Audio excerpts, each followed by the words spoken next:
ओम अज्ञानतिमिरान्धस्य ज्ञानाञ्जनशलाकया चक्षुरुन्मिलितं येन तस्मै श्रीगुरुवे नमः। श्रीचैतन्यमनोभीष्टं स्थापितं येन भूतले स्वयं रूप कदा मह्यं ददाति स्वपदान्तिकम्। जय श्री कृष्ण चैतन्य प्रभु नित्यानंद श्री अद्वैत गदाधर श्रीवासादि गौर भक्तवृंद। हरे कृष्णा कृष्णा कृष्णा हरे हरे, हरे राम राम राम हरे हरे। या आप सभी भक्तों का हार्दिक स्वागत है। और हम लोग अभी 10 नाम अपराध के ऊपर विषय के ऊपर चर्चा कर रहे हैं। और लास्ट मंडे हम लोगों ने चर्चा किए थे पहले नाम अपराध पे, और आज उसको कंटिन्यू करेंगे हम लोग। सो हमने जो फर्स्ट दिन था हमारा, उसमें हमने देखा कि 3 प्रकार के चैंटिंग के स्तर होते हैं: नाम अपराध, नामाभास और शुद्ध नाम। और उस पे अभी हम नाम अपराध, तो 10 नाम अपराध हैं। उसमें से जो पहला नाम अपराध है, जो कि क्या है, ऐसे भक्तों की निंदा करना जिन्होंने अपना पूरा जीवन जो है भगवान की सेवा में समर्पित कर दिया है, हरि नाम के प्रचार में समर्पित कर दिया है। ऐसे भक्तों की निंदा करना। उसमें हमने तरह तरह प्रकार के पॉइंट देखे थे। हमने साधुओं के गुण देखे थे। हमने एक उदाहरण समझा था कि किस प्रकार से अपराध जो होते हैं, साधु की निंदा होती है, वो एक पागल हाथी के समान होती है जो पूरे बगीचे को तहस नहस कर देता है। और यही अपराध हमारे भक्ति में बगीचे को तहस नहस कर सकता है। साधुओं के गुणों के बारे में हमने चर्चा किया था। फिर उन स्वरूप और तटस्थ लक्षण के विषय में हमने चर्चा किया था। और हमने भी देखा था कि किस प्रकार से कोई, अगर कोई साधु है, अगर वो गलती भी कर लेता है, तो भी कृष्ण जो है उसको माफ कर देता है। क्यों? क्योंकि वो उस प्रोसेस में लगा हुआ है। और फिर हम लोगों ने चर्चा किया था वैष्णव निंदा के ऊपर। हमने देखा कि 3 प्रकार से हम वैष्णव की निंदा करते हैं ना। पहला है उनकी कास्ट देख के, कि वो किस जाति के हैं, उनका सोशल बैकग्राउंड क्या है, वो देखते हुए। फिर हम लोगों ने आ, देखा कि, सॉरी, इसमें 3 पॉइंट क्या थे। एक कास्ट देखते हुए, फिर उन्होंने जो पहले अपराध, पहले जो पाप में कार्य किए हुए थे, है ना, उसको याद करते हुए। और तीसरा क्या था? एक्सीडेंटल फॉल डाउन, है ना। अगर अनइंटेंशनल सिन, कोई इंटेंशन नहीं होता लेकिन एक्सीडेंटली, है ना, क्योंकि अभी तक परिपक्व भक्त नहीं बना है, इसलिए क्या होता है कई बार वो कुछ गलती कर बैठते हैं। एक्सीडेंटल फॉल डाउन बोलते हैं उसको, अनइंटेंशनल सिन। तो इस प्रकार से हम लोग अभी नॉर्मली वैष्णव की निंदा करते हैं, तो हमें कभी भी किसी वैष्णव की कास्ट के ऊपर से, हाँ, या उनके पुराने जीवन, जो पूरा भक्ति में आने से पहले का जो जीवन था उसको देखते हुए, और गलती अगर कर देते अनइंटेंशनली, है ना, उसको देख के हमें उनकी निंदा करना, वो भी एक अपराध है। तो इसको हमने बहुत विस्तार से चर्चा किया था। और फिर हम देखा था कि वैष्णव अपराध का कारण क्या होता है। तो 2 कारण बताए थे ओवरऑल वैष्णव अपराध के, हमने चर्चा किए थे। पहला था स्त्री संगी। जब हम स्त्री संगी शब्द यूज करते हैं, तो उसका मतलब है कि स्त्री के लिए पुरुष, पुरुष के लिए स्त्री, ये हमें समझना चाहिए। तो एसोसिएशन विथ वुमन एक वो था, और दूसरा था अभक्तों के साथ संग करना, जो कि चैतन्य महाप्रभु ने हमें, हमें चैतन्य चरितमृत के अंदर हमें प्राप्त होता है। ये 2 प्रकार की चीजें ना। और उसके अंदर जो 3 प्रकार के अभक्त थे, वो उसमें विस्तार से चर्चा किए थे। वो 3 कौन थे? मायावादी, फिर धर्मध्वजी, यानी प्रिटेंडर, जो ढोंग करता है वो, और एक होता है निरीश्वर, यानी जो भगवान की सत्ता को स्वीकार नहीं करता है, नास्तिक बोल सकते हैं एक प्रकार से। और चौथा भी हमने चर्चा किया था, वो क्या था? डेमीगॉड वर्शिपर्स, यानी कि जो देवताओं की पूजा करते हैं वो। तो जो व्यक्ति देवताओं की पूजा करते हैं और इस प्रकार के पाप में कार्य में लगे होते हैं, पाप में तो नहीं बोल सकते, लेकिन अलग फिलोसॉफी है मायावाद की, ढोंगी की, नास्तिकवादी तो कोई फिलोसॉफी नहीं होती है। तो अगर कोई व्यक्ति इन 4 प्रकार के लोगों के संग में आएगा, तो वो अपराध कर सकता है, क्योंकि चारों प्रकार के लोग जो है वो अभक्त कैटेगरी में आ जाते हैं। So not to associate with woman and not to mix with non devotees, ये दो चीज हम लोगों ने इधर तक हमने चर्चा किया था। और फिर हमने लास्ट में रामानुजाचार्य के जो श्लोक थे उसके ऊपर हमने डिस्कस किया था कि किस प्रकार से रामानुजाचार्य ऐसा बोल रहे थे कि आग में मर जाना अच्छा है, लेकिन पास में कोई डेमिगॉड वर्शिपर है, उसकी सहायता लेने से तो अच्छा है कि हम मर जाए ना। सो हम देखते हैं, अभी हम आगे बढ़ते हैं। तो जो सीरियस साधक का होता है, जो सीरियस भगवान के नामों का उच्चार करना चाहता है, तो उसको इन सारे प्रकार के असत्संग से मुक्त होना चाहिए। और कोई भी व्यक्ति ये बोलता है हमें कि अरे ये जो दूसरे एंड ढोंगी को देखते हुए, है ना, या मायावती को देखते हुए अगर ऐसा ही बोलता है कि ये भी साधु निंदा है, तो उनकी कंपनी भी छोड़ देनी चाहिए हमें, क्योंकि वो साधु निंदा नहीं है। इसलिए one has to keep away from bad association. और हमें पूर्णतः नाम का शरण ग्रहण करना चाहिए, तो ही हमें भगवत प्रेम प्राप्त हो पाएगा, वरना कोई चांस नहीं है भगवत प्रेम प्राप्त करने का। और कई बार लोग पूछते हैं कि चलो मंदिर में जो भक्त रहते हैं उनका तो ठीक है, चलिए मंदिर में ही रहते हैं ज्यादातर भक्तों के साथ डील करना, लेकिन बाहर जो भक्त रहते हैं उनका क्या, जो गृहस्थ भक्त हैं उनका क्या, क्योंकि उनको तो हर एक समय ऐसे लोगों के साथ ही डील करना पड़ता है, एवरी टाइम। तो उनका क्या। सो हमारे शास्त्र जो है वो कि फैनेटिकल नहीं है, प्रैक्टिकल है ना। तो तीन प्रकार से थ्री वेज ऑफ एसोसिएशन बताया गया है। पहला होता है संग देना, दूसरा होता है संग लेना, और तीसरा होता है सामाजिक व्यवहार, सोशल डीलिंग्स। ये तीन प्रकार के थ्री वेज ऑफ एसोसिएशन हमारे शास्त्रों में बताया गया है। अगर कोई व्यक्ति को ऐसा लगता है कि इधर इस जगह पे मैं अपना संग नहीं दे पाऊंगा, संग देने का मतलब है कि कृष्ण भावनामृत बातें करना, उसको संग देना बोलते हैं। तो अगर हमें सिचुएशन में लगता है कि इस परिस्थिति के अंदर मैं कृष्ण भावना भावित बातें नहीं कर पाऊंगा, तो उसको क्या करना चाहिए, उसको एक्सटर्नली नॉर्मली बिहेव करना चाहिए जो समाज में लोग करते हैं, लेकिन इंटरनली उसका आध्यात्मिक दृष्टिकोण होना चाहिए। इंटरनली उसका जो दृष्टि है वो कैसा होना चाहिए, आध्यात्मिक तरीके से। जैसा ही चैतन्य महाप्रभु रघुनाथ दास गोस्वामी को बताया था, क्या बताया था कि आप ऐसे व्यवहार करो कि आपके घर पे ऐसा लगे कि आपको बिजनेस की कितनी बड़ी है, लेकिन अंदर से आप नाम का शरण ग्रहण कीजिए। ये रघुनाथ दास गोस्वामी को बताया था चैतन्य महाप्रभु ने, उसी प्रकार से व्यवहार करना चाहिए हमें। और ऐसा संग बिल्कुल नहीं करना चाहिए ऐसे व्यक्तियों का कि जो अभक्त हैं लेकिन उनकी वैल्यूज से हम इन्फ्लुएंस होते हैं, वैसे लोगों का संग कभी नहीं करना चाहिए हमें। हमें किसी और की वैल्यूज से उसके प्रभाव में नहीं आना है हमें। कई बार क्या होता है कि हम बाहर काम करते होते हैं और कुछ लोग बहुत ही स- अच्छे लोग होते हैं, सो कॉल्ड, है ना, और उनकी बातों में उनकी वैल्यूज की बातों में हम लोग आ जाते हैं। तो ये हो गया संग लेना। तो संग लेना नहीं है, हमें संग देना है। अगर आप कृष्ण भावना में बातें नहीं कर सकते हैं, तो आप उस जगह से चले जाइए, या एक्सटर्नल ऐसा बिहेव कीजिए कि आपको बहुत पड़ी है उसकी उसकी बातों की, है ना, जो भी प्रज्वल कर रहा है वो, लेकिन आंतरिक रूप से आप केवल और केवल कृष्ण के शरण लेना चाहते हैं। सो जब हम ऐसा व्यवहार रखेंगे तो हम आसानी से इन चीज़ों से बच पाएंगे। दूसरा कि अगर हम ज़्यादा असत्संग करते रहेंगे तो हमारे भक्तों के प्रति जो आदर भाव होता है, जो अप्रिसिएशन होता है, जो ग्रेटिट्यूड होता है, वो धीरे धीरे कम होने लगता है। ये one of the symptoms of असत्संग है कि अगर आप ऐसे लोगों का संग करेंगे तो क्या होगा, your appreciation with devotees will decrease.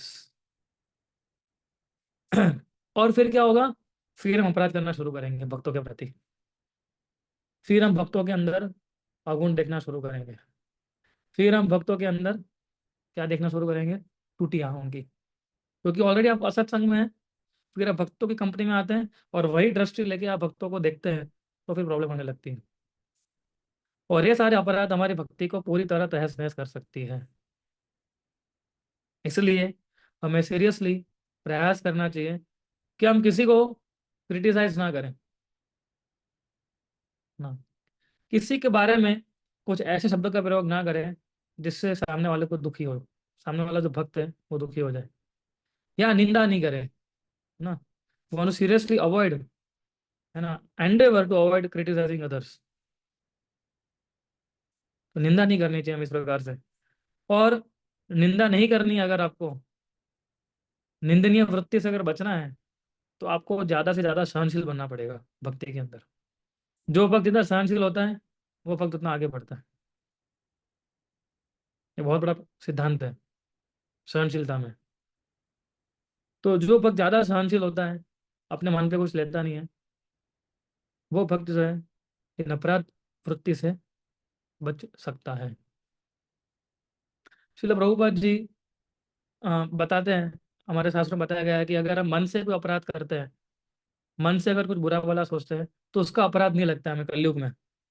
पहले लगता था दूसरे युगों में, लेकिन कलयुग में भगवान ने इतना डिस्काउंट दिया हमें कि अगर हम मन से किसी का अपराध, किसी के बारे में सोचेंगे, तो उसका अपराध हमें नहीं लगता है।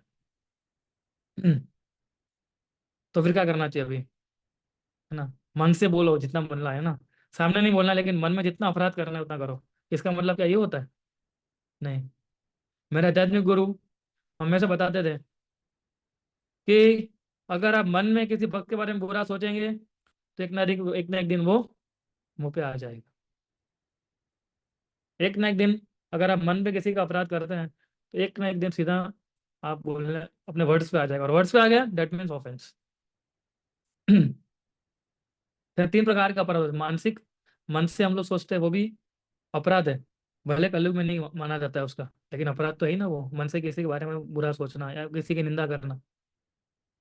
दूसरा अपने शब्दों से, और तीसरा अपने कार्यों से। इन तीन प्रकार से हम लोग अपराध करते हैं। प्रभुपाद जी अच्छे से कलयुग के जो निंदनीय कार्यों के बारे में चर्चा कर रहे थे, उस समय श्रील प्रभुपाद इसके बारे में चर्चा करते हैं। और इसलिए ये जो संग है, असत संग जो है, उससे बचना बहुत मुश्किल है, नहीं तो हम ये सारे अपराध कर बैठेंगे, है ना। जैसे कि जो स्त्री संगी है उसका संग करना, सेंस एंजॉयर्स, है ना, जिसको इंद्रिय तृप्ति करने में बहुत आनंद आता है। कुछ लोग होते हैं जिनको बस घूमने में, खाने पीने में, उसी में आनंद आता रहता है। वो भी एक प्रकार का अपराध है। अपराध जैसे उनके साथ संग करोगे तो आप भी वैसे बन जाएंगे, है ना। सो ये सारी चीज़ों से हमें मुक्त होना पड़ेगा। सो ये सारी चीज़ें अगर हम करते रहेंगे तो हमारे हृदय के अंदर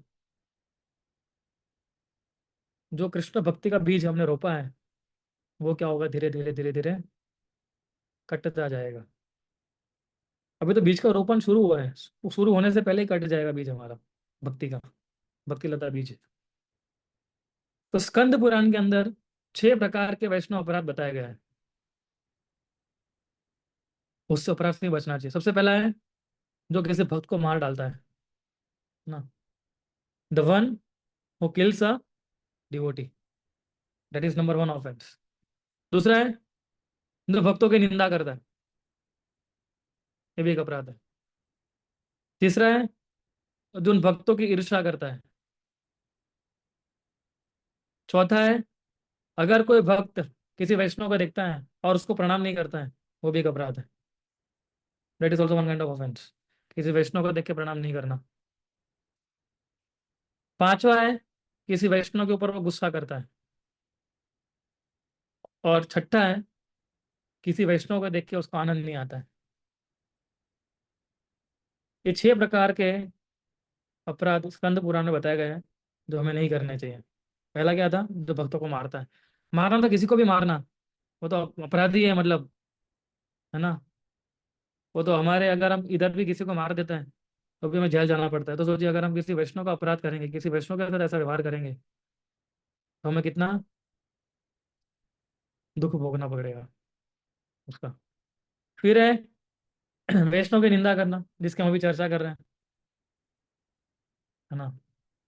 एक वैष्णव को दूसरे वैष्णव को जाके बुरा बुरा बोलना, ये भी एक अपराध है। एक्चुअली जब मैं आगे बताता हूँ कि जब हम ऐसे डीलिंग्स करते हैं तो बहुत ध्यानपूर्वक डीलिंग करते हैं हम लोग भी। ये सारा खेल जो है हमारे मन का होता है। अगर हम सेवा करते हैं तो धीरे धीरे मैच्योरिटी आएगी हमारी, और फिर हम समझ पाएंगे कि हम बिना किसी अपराध किए अपनी साधना और अपनी सेवा कैसे कर सकते हैं, है ना। दूसरा एक भक्तों की ईर्षा करना, ये भी एक प्रकार से भक्तों की निंदा के समान है। अगर कोई भक्त भक्ति में आगे बढ़ रहा है और हम उसकी ईर्षा करते हैं, और जब ईर्षा करते हैं तो हम क्या करते हैं, उसी भक्त के बारे में दूसरे किसी को जाके बताते हैं, है ना।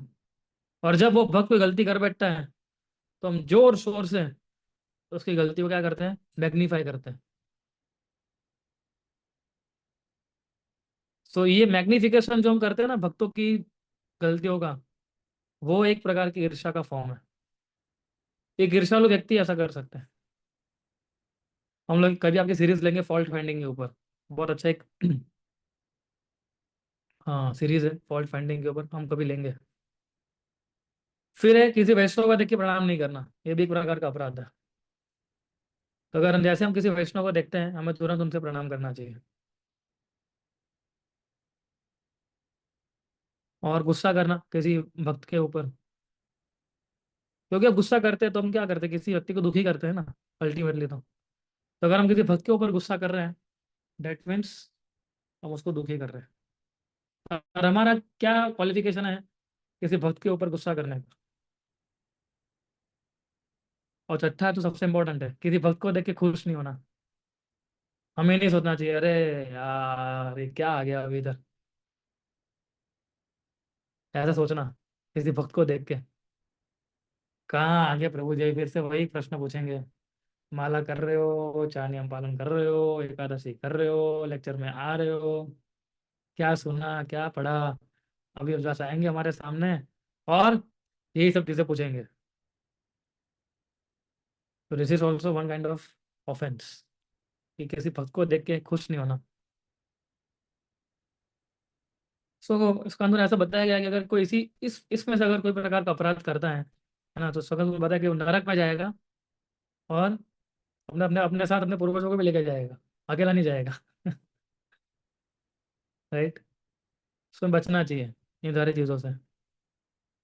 चैतन्य चरितमृत में बहुत सारी चीज़ें वैष्णव निंदा के ऊपर बताई गई हैं, और हम धीरे धीरे उसमें से कुछ अंश लेने का समझ अंश लेके लेते उसको समझने का प्रयास करेंगे। सबसे पहला था, चैतन्य महाप्रभु ने अपनी माता जो थी सची, उनको कृपा नहीं दिया था। एक्चुअली हुआ ऐसा था कि सची माता जो थे वो अद्वैत आचार्य को पसंद नहीं करते थे।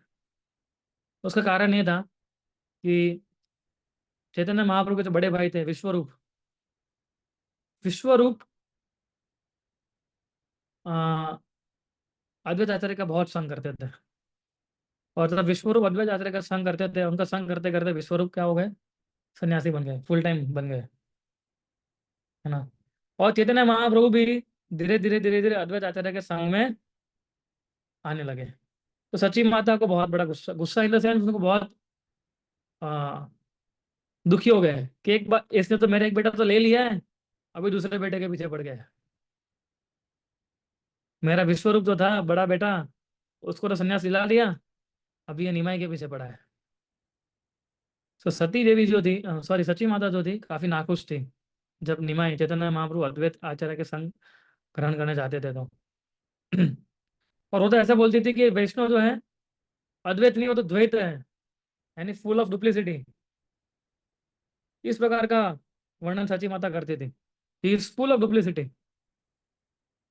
और जब चैतन्य महाप्रभु जब भक्ति प्रेम बांट रहे थे, when he was distributing Krishna प्रेम, तो उन्होंने सची माता को कृष्णा प्रेम नहीं दिया। और सारे भक्त लोग जो थे, जो जो मौजूद थे वहां पर, वो सब सोचने लगे कि ये तो आपकी माँ है, इनको आप कृपा क्यों नहीं दे रहे। तो महाप्रभु मना कर दिए कि भले ही मेरी माता है, लेकिन उन्होंने एक सबसे बड़ा वैष्णव अपराध किया है। और वो क्या है, वो उन्होंने अद्वैत आचार्य के ऊपर अपराध किया है। तो अगर कोई वैष्णव का अपराध करता है उसको मेरी कृपा कभी नहीं मिल सकती। तो उसका उपाय क्या है, तो महाप्रभु बोले कि सची देवी को अद्वैत आचार्य के जो चरण धूलि है, वो चरण धूलि अपने सर पे रखनी पड़ेगी, और अद्वैत आचार्य से माफी मांगनी पड़ेगी, तब जाके कृष्ण प्रेम इनको प्राप्त हो पाएगा। और जैसे ही सची माता ने सुना, उनकी माता दौड़ी, अद्वैत आचार्य के पैर को ग्रिप से पकड़ लिया, उनके चरण कमल अपने नतमस्तक किए, और उसके बाद चैतन्य महाप्रभु उनके ऊपर कृपा की। इससे चैतन्य महाप्रभु जो हम सभी के शिक्षा गुरु हैं, उन्होंने हमें सिखाया कि किस प्रकार से केयरफुली हमें वैष्णव अपराध से बचे रहना चाहिए। कई बार तो भक्त ऐसा बोलते हैं, किसी वैष्णव को बड़ा वैष्णव बोलता है या किसी वैष्णव को छोटा वैष्णव बोलता है ना, वो अभी शायद शांति में रह सकता है, अभी शायद खुशी में रह सकता है, लेकिन कितना दिन तक पीसफुल और हैप्पी रह पाएगा वो? तो ये द्वंद्व भी हमें नहीं रखना चाहिए, बड़ा वैष्णव छोटा वैष्णव। वैष्णव भगवान के लिए सारे लोग वैष्णव हैं, और कृष्ण कृष्ण कभी भेद नहीं कर रहे हैं ऐसे। भेद है जो भक्ति रसम सिंधु में बताया हमें, कनिष्ठ अधिकारी, मध्यम अधिकारी और उत्तम अधिकारी, ये तीन कैटेगरी के डिवोटीज है। और ये तीन कैटेगरी को डिवोटीज के साथ हमें कैटेगरी के हिसाब से हमें उनसे संग लेना चाहिए और उनके साथ डील करना चाहिए। लेकिन ये छोटा बड़ा नहीं होता है कुछ ऐसा। सो ऐसे लोग से हमें बच के रहना चाहिए जो हमेशा वैष्णव अपराध करते रहते हैं, जो हमेशा भक्तों को दुखी करते रहते हैं। क्योंकि अगर हम ऐसे लोग का भी संग करते रहेंगे तो एक ना दिन हम भी ऐसे बन सकते हैं। तो ब्रह्मा से लेके एक घास के तिनके तक, ये सारे लोग जो है वो भगवान की कौन है, शक्तियां हैं। Each and every part and, और सभी लोग हम क्या बोलते हैं, each and every one is part and parcel of Krishna, है ना। इसलिए सारे शास्त्रों का निचोड़ ये है कि जैसे ही भगवान गुस्से में हो जाते हैं, अगर कोई दूसरे जीव को भी कुछ प्रकार से परेशान करता है, तो भगवान बोलते हैं कि कोई वेदों को जानने वाला होगा तो भी अगर वो वैष्णव अपराध करेगा, उससे नीचे गिर जाएगा। अगर बहुत बुद्धिशाली भक्त होगा, अगर उसने किसी एक वैष्णव को दुखी किया, तो नीचे आ जाएगा। इसलिए चैतन्य भागवत के अंदर चैतन्य हमें बताए थे कि सारे प्रकार के निंदनीय कार्य को त्याग दो और जोर से बोलो हरे कृष्णा कृष्णा कृष्णा हरे हरे, हरे राम राम राम हरे हरे। महाप्रभु बोल रहे थे ऐसा कि सारे लोग जो है हर एक प्रकार के वैष्णव निंदा छोड़ दो और ये महामंत्र गाओ। मैं पर्सनली आऊंगा आपका उद्धार करने के लिए। I will personally come to deliver you. I will personally come to deliver that person who is not criticising any Vaishnav and always chants Krishna. ये चैतन्य महाप्रभु बताए, चैतन्य भागवत के अंदर ही आता है। सोचिए, महाप्रभु अगर प्रेम प्राप्त करना है तो इससे बच के रहना पड़ेगा वैष्णव ऑफेंस। भक्ति सिद्धांत सरस्वती ठाकुर बताते हैं कि सबसे अच्छा पुरुष वो होता है कि जो हमेशा अपने आप को लेस इंटेलिजेंट समझे दूसरों से, उसको जेंटलमैन बोलते हैं, ताकि हमेशा वो दूसरों के साथ सामने आदर सम्मान से पेश आ पाएगा। वो बोलते थे कि क्यों लोग दूसरे के डिफेक्ट्स देखने में इतना उत्तेजित होते हैं और खुद को स्क्रूटिनाइज नहीं करते हैं। खुद के अंदर कितने त्रुटियां है वो नहीं देखते हैं, लेकिन दूसरे के अंदर कितनी त्रुटियां है वो देखने के लिए क्यों इतने उत्तेजित हो जाते लोग। भाई, सो बता रहे थे भक्ति महाराज कि हमें कोई भी प्रकार की ऐसी साइट नहीं देखनी चाहिए। साइट यानी कि ऐसा कोई दृष्टिकोण नहीं होना चाहिए हमारा जिससे हम वैष्णव अपराध कर सकें। इसलिए सबसे बड़ा पहला हमारा कार्य यह है कि हम त्रुटियां देखनी है तो खुद के अंदर देखें, ना कि दूसरों के अंदर देखें, है ना। और जैसे अगर दूसरे के अंदर त्रुटियां दिखती भी है हमें, when we see faults in others, और त्रुटियां देखने के बाद हमें लगता है कि हम मिसगाइड हो रहे हैं, हम इल्यूजन में आ रहे हैं, तो फिर हमें धीरज रखनी चाहिए, फिर थोड़ा मनोमंथन करना चाहिए, इंट्रोस्पेक्शन करना चाहिए, और फिर खुद के अंदर फॉल्स देखना चाहिए। हमारा कैसा होता है, हमारा जीवन धड़ाधड़ी वाला है अभी, इसलिए हम लोग भक्तों के साथ भी धड़ाधड़ी करते हैं, है ना। जैसे कुछ देखते हैं, कुछ इंट्रोस्पेक्शन नहीं करते हैं, है ना, कुछ सोचते नहीं है, ना धीरज रखते हैं, सीधा बोल पड़ते हैं। ऐसा नहीं करना चाहिए। अगर मिसगाइड भी हो रहे हैं थोड़ा बैठो, सोचो और खुद के अंदर फॉल्ट्स देखो, है ना। ये हमेशा याद रखिए, चेतना चेतना टीचिंग्स में बताते हैं भक्ति से महाराज की, अगर जब तक आप अपने आप को नुकसान नहीं पहुंचाना चाहते हो तब तक आपको कोई नुकसान नहीं पहुंचा पाएगा। आप ही व्यक्ति ऐसे हैं जो आपको खुद को नुकसान पहुंचा सकते हैं, और कोई भी व्यक्ति आपको नुकसान नहीं पहुंचा सकता है। कई बार लोग बोलते हैं कि अगर कोई भक्त गलती करता है या कुछ ऐसे कार्य करता है जो नहीं करने चाहिए, जो समाज में ऐसे कार्य करता है कि जो समाज की दृष्टि से अच्छे नहीं है, उसको क्रिटिसाइज कर सकते हैं, उसकी निंदा कर सकते हैं कि देखो भक्त प्रभु, मैं तो एकदम तथ्य बता रहा हूँ ना, I am telling the truth. मैं तो आपके सामने केवल फैक्ट्स रख रहा हूँ कि वो भक्त था और उसने घिनौना हरकत किया है, और ये फैक्ट मैं आपको बता रहा हूँ। तो उसको क्रिटिसिज्म नहीं बोलते हैं, कुछ लोग ऐसा समझते हैं, पर ऐसा नहीं है। श्रीधर स्वामी अपने भागवतम की कमेंट्री में क्लियर कर बताते हैं, निंदनम दोष कीर्तनम, कि अगर वो बात सही हो या गलत हो, किसी साधु का फॉल्ट बताना वो साधु निंदा है। दैट्स इट, है ना। चाहे वो किसने किया है या नहीं किया है, किसी साधु के बारे में गलत बोलना वो क्या है, निंदा है। सो हमें अ, प्रयास करना चाहिए हमारे जीवन के अंदर ऐसी परिस्थितियों के अंदर हम कैसे डील करते हैं, वो हमें केवल और केवल साधु संग से ही प्राप्त होगा।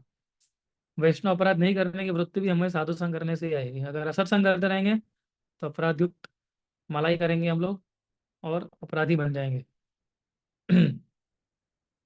भागवत में एक श्लोक आता है दसम स्कंद में, जिसमें बताया बताया जाता है कि अगर कोई व्यक्ति जहाँ साधु निंदा हो रही है और तुरंत ही उस जगह से खड़ा होकर भागता नहीं है वो, है ना, तो सारे जो पुण्य कर्म है उसका नाश कर देता है और सीधा नरक में जाता है। तो कई बार सोचते हैं कि अगर कोई साधु या कोई भक्त अगर गलती करता है तो क्या हमें उसे सुधारना नहीं चाहिए। अगर कोई गलती करता है भक्त, तो मैं आपने ठीक है आपने बोला निंदा नहीं करनी, लेकिन उनको सुधारना नहीं चाहिए हमें। अरे भाई वो गलती कर रहा है, तो सुधारने की जिम्मेदारी किसकी है, वो उनके गुरु की है। वो सुधारने की जिम्मेदारी उनके गुरु की है, उनके मेंटर की है, उनके गार्डियन की है, वो हमारी नहीं बनती है। ये हमें समझना चाहिए। सॉरी, फोन आ गया, सॉरी। ओके, या तो मैं कहा था, या वो कार्य किसका है, उनके गुरु का है, उनके मेंटर का है, उन लोग का है, हमारा कार्य नहीं है वो। So one should not criticise, ये सोचना नहीं चाहिए कि भाई वो भक्त गलती कर रहा है तो मेरी जिम्मेदारी बनती है उसको सुधारने की, तो मैं जाके उसको सुधारूंगा, है ना। नहीं, हमें खुद को सुधारना है, दूसरों को नहीं सुधारना है। अगर आपको उसको देख के ऐसा लग रहा है कि वो गलती कर रहा है ना, तो वहां से चले जाइए, उसकी निंदा क्यों करनी है हमें। सो एक ही चीज जो हमें प्राप्त होती है किसी वैष्णव की निंदा करते हुए, वो क्या है, पाप। वही चीज प्राप्त, और कुछ प्राप्त नहीं होगा हमें अगर हम वैष्णव अपराध वैष्णव निंदा करते रहेंगे तो। इसलिए हमें प्रयास करना चाहिए कि हम लोग हमेशा कभी भी किसी वैष्णव की निंदा में ना फंसे, because offending Vaishnav is first and foremost offence. अगर वैष्णव दुखी होंगे तो भगवान कभी सुखी नहीं होंगे हमारी भक्ति से। फिर हम कितने माला कर लें, भगवान कभी भी प्रसन्न नहीं होंगे हमारी माला से। आप इधर एक जगह माला करते हो और जैसे माला करते हो तो किसी भक्त को जाके आप दुखी करते हो, किसी भक्त की आप निंदा करते हो, तो आपको लगता है कि भगवान खुश रह पाएंगे इसमें। What happiness Krishna will derive from this, nothing. इसलिए ये बहुत मैच्योरिटी का काम है ये। खास करके जब हम प्रचार करते हैं, जब हम प्रचार पर करते हैं तो हम लोगों को आ, हम बातें करते हैं कई बार कि उसका कितना भक्ति में आगे बढ़ रहा है, वो कितना भक्ति में आगे नहीं बढ़ रहा है। लेकिन वो एक मैच्योरिटी होनी चाहिए, वो हम बात करते भी है तो रिस्पेक्टफुली बात करें, ये सोचते हुए कि सम or other I have become an instrument, कि जिससे मैं उसको कुछ सहयोग कर सकता हूँ भक्ति में आगे बढ़ने के लिए। और 110%, 100% तभी मैं डिस्कस करूंगा जब उसकी भक्ति में उन्नति हो रही हो। तो ये बहुत मैच्योरली डील करना पड़ता है हमें हमारी मनोस्थिति के साथ। हम ऐसे ही तुरंत किसी का नहीं बोल सकते हैं। तो कई बार हम प्रचार करते हैं, कई बार हम मंदिर के अंदर सर्विसेज करते हैं। तो एक भक्त को कैसे हेल्प मिले, उस दृष्टिकोण से हमें सोचना होता है, क्योंकि हर एक भक्त गलतियां करता है। और वो सारा का सारा जिम्मा किनका होता है? जो हमारे वरिष्ठ भक्त होते हैं उनका होता है, क्योंकि वो कभी निंदा में आनंद नहीं लेंगे। वो हमें से ये सोचते हैं कि भगवान का प्रचार कैसे बढ़ाया जाए, और अगर उसमें कुछ दिक्कत आती है तो उसको कैसे सुधारा जाए। उनका एक ही गोल होता है कि सारे भक्त अच्छे से मिलके प्रभुपाद जी को, प्रभुपाद ने जो ये संस्था बनाया है उसमें योगदान दे सके। लेकिन इसके लिए बहुत मैच्योरिटी चाहिए, और वो मैच्योरिटी हमें लानी है। क्योंकि हम जैसे भक्ति में आगे बढ़ते रहेंगे, माया भी उतने हमले करती रहेगी। और माया का सबसे बड़ा हमला यही होता है कि जब हम वैष्णव, क्योंकि माया को भी मालूम है 10 नाम अपराध क्या है। ये मत सोचिए माया जानती नहीं है। माया also knows what are 10 offences. उसको मालूम है सबसे पहला ऑफेंस क्या है? वैष्णव निंदा करना। और निंदा करना तो कैसा है कि एकदम तुरंत आ जाता है हमारे अंदर। क्योंकि हम अभी तक हमें किसी ने सिखाया नहीं है। हमको भी किसी ने नहीं सिखाया था कि निंदा करना इतना आपराधिक कार्य है ना। तो तुरंत हमारे, जैसे हम बाहर डील करते हैं वैसे तुरंत भक्तों के समाज में डील करने बैठते हैं। तो जैसे बाहर करते हैं वैसे भक्तों के साथ डील नहीं कर सकते, क्योंकि ये आध्यात्मिक संस्था है। और सारे लोग वॉलेंटरीली आके इधर सेवा करते हैं। जितने भी डिवोटीज है सब वॉलेंटरीली आके इधर आके सेवा करते हैं। इसलिए हमें हमेशा बच के रहना चाहिए ऐसे अपराधों से। सो इसलिए एवरी साधका, जितने भी हम साधना करते हैं उसको ये 2 पॉइंट का बहुत ध्यान रखना चाहिए। सबसे पहला है कि one should calmly and reflect upon his real position. शांति से और अपनी खुद की जो अवस्था है उसके ऊपर रिफ्लेक्शन करना चाहिए, उसके ऊपर सोचना चाहिए कि मैं किस परिस्थिति में हूँ अभी, मैं भक्ति में किस लेवल पर अभी मैं चैंटिंग कर रहा हूँ। तो सबसे पहले उसको साधु निंदा बंद करनी है, फर्स्ट एंड फॉरमोस्ट। नो साधु निंदा। तो कृष्णा कभी भी ऐसे लोगों को एक्सेप्ट नहीं करेंगे। दूसरा है कि उसको पूरे श्रद्धा के साथ हरि नाम का जप करना है। उसका तो वैष्णव का स्टेटस है उस हिसाब से, उसको with full form faith he should chant the holy name. अगर हम नाम अपराध से बचे रहे हैं तो उस अवस्था में आप चैंटिंग कीजिए कि मैं नाम अपराध से बचते हुए चैंटिंग करूंगा अभी मैं। यस, तो हम बच पाएंगे। इसलिए भक्तों की जो एक्टिविटीज है वो इन 4 चीजों के ऊपर सेंटर, वो इन 4 चीजों के ऊपर निर्भर होनी चाहिए। ना, पहला है साधु संग, कि हमारी जो एक्टिविटीज है क्या उसके अंदर साधु संग है कि नहीं है, वो हमें देखना चाहिए। दूसरा है साधुओं की सेवा, भक्तों की सेवा करना। तीसरा है भगवान के नामों का जप करना। और चौथा है कि हर एक जीवों के प्रति कांस्टेंट ये एटीट्यूड होना चाहिए दया का। So our activity should centre around this 4 activities. साधु संग, साधुओं का संग करना, फिर सेवा करना, भक्तों की सेवा करना।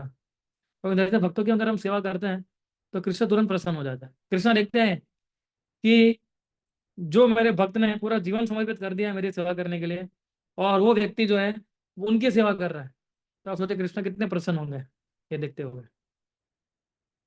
इसलिए हमारा कार्य ये है कि हमें भक्तों का सेवा करना, और फिर हरि नाम जप करना। और चौथा बहुत इंपॉर्टेंट है, वो है कि ऐसा एटीट्यूड डेवलप करना दया का हर एक जीव के प्रति। हमें सेल्फिश नहीं बनना है। हमें अभी तक यही सिखाया गया है कि सेल्फिशली कैसे हम लोग कार्य कर सकते हैं। We don't have to become selfishly. हमें हर एक जीव के प्रति सोचना चाहिए, और हर एक जीव के प्रति दया की भावना होनी चाहिए। क्योंकि जब तक हमारे अंदर ये भाव उत्पन्न नहीं होगा, तब तक हम लोग कृष्णा की कृपा को आकृष्ट नहीं कर पाएंगे, आकर्षित नहीं कर पाएंगे। कि हर एक जीव के प्रति दया की भावना होनी चाहिए हमारे अंदर। हमें नहीं सोचना चाहिए कि ये मेरा परिवार है, बस यही सब कुछ है। नहीं। जबकि सोसाइटी में कुत्ते बिल्ली वो भी एक आपके परिवार का हिस्सा है, वो भी भूखे नहीं जाने चाहिए। तो दूसरे व्यक्तियों का तो बात ही क्या है। तो ये हमें समझना चाहिए। तो अभी हम आगे बढ़ते हैं। अभी प्रश्न ये है कि अगर हमने कोई ऑफेंस कर दिया, तो उससे हम बचेंगे कैसे। तो उसको बोलते हैं रिपेंटेंस, पाश्चाताप होना। तो पाश्चाताप के ऊपर में थोड़ी चर्चा करेंगे 10-15 मिनट। तो तो पाश्चाताप का कंसेप्शन क्या है, कि सबसे पहले तो हमें दुख होना चाहिए ना। पाश्चाताप का मतलब क्या होता है, what is the meaning of repentance. दुख होना ना, जो हम ना हमारे कार्य से अगर किसी को दुख पहुंचा हो, उसका हमें दुख होना चाहिए। उसको सादी भाषा में पाश्चाताप बोलते हैं। और ये पाश्चाताप की प्रोसेस हर एक दसों दस नाम अपराध में काम आती है। ऐसा नहीं खाली फर्स्ट नाम अपराध के लिए, है ना। और हमारे शास्त्रों के अंदर भी अगर आप देखेंगे, ज्यादातर जगह पे पाश्चाताप का वर्णन आया है ना। सो कई बार एग्जैक्टली पाश्चाताप का मतलब क्या होता है, तो हमारी डिक्शनरी बताती है कि पाश्चाताप का मतलब होता है कि हमारे हमने जो कुछ कार्य किया हो जिससे किसी को ठेस पहुंची हो, उसका दुख होना, उसका बहुत दुख होना, है ना।